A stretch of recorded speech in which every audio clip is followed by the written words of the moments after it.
करवा चौथ क्यों मनाया जाता है? इसके पीछे क्या कहानी है?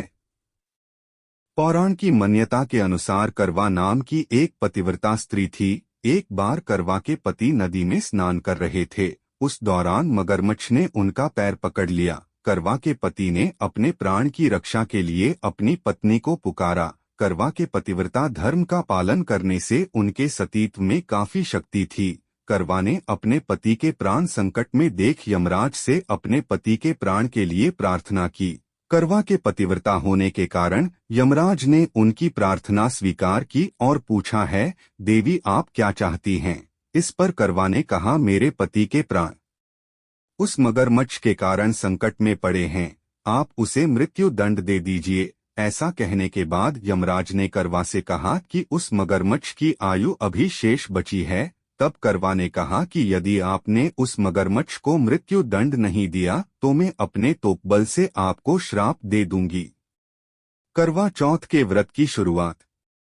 करवा माता के ऐसा कहने पर यमराज के निकट में खड़े चित्रगुप्त सोच में पड़ गए और उसके सतीत्व के कारण उसकी कही बात को टाल भी न सके। तब उन्होंने यमराज से कहा, आप मगरमच्छ को यमलोक बुला लें और उसके पति को चिरायु का वरदान दें। यमराज देवता करवा माता के पतिव्रता होने से बड़े प्रसन्न हुए और उनसे कहा कि आपने अपने तपोबल से अपने पति के प्राण संकट से बचाए हैं। मैं आपसे बहुत प्रसन्न हूँ और मैं आज आपको वरदान देता हूँ कि जो भी सुहागिन महिलाएं अपने पति के लिए आज के दिन यानी कार्तिक मास की कृष्ण पक्ष की चतुर्थी तिथि के दिन व्रत रखेंगी, उनके पति की आयु लंबी होगी और उनके सुहाग की रक्षा में स्वयं करूंगा।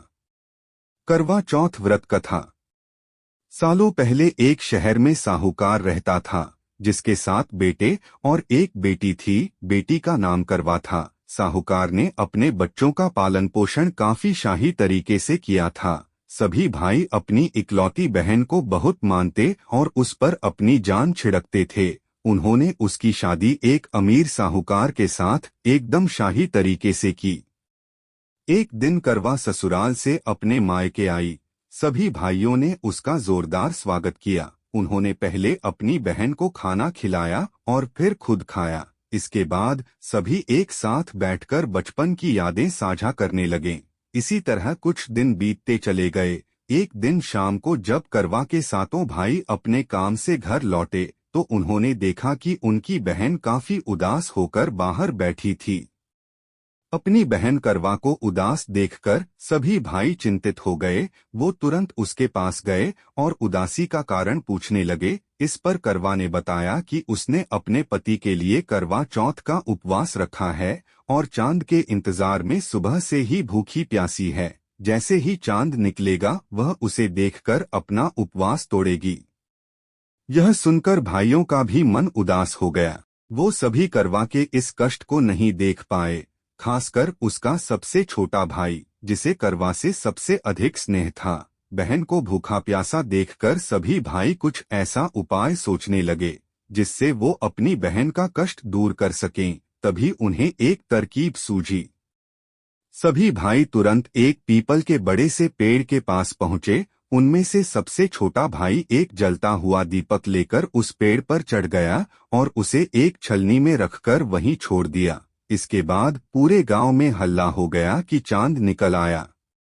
करवा भी उस जलते दीपक को चांद समझ बैठी और जल्दी से पूजा पूरी कर अपना उपवास खत्म करने के लिए बैठ गई। जैसे ही उसने खाने का पहला निवाला उठाया, उसकी नजर भोजन में पड़े बाल पर पड़ी। उसने तुरंत उस निवाले को अपने प्लेट से निकालकर दूसरी तरफ रख दिया। इसके बाद उसने दूसरा निवाला अपने मुंह में डाला।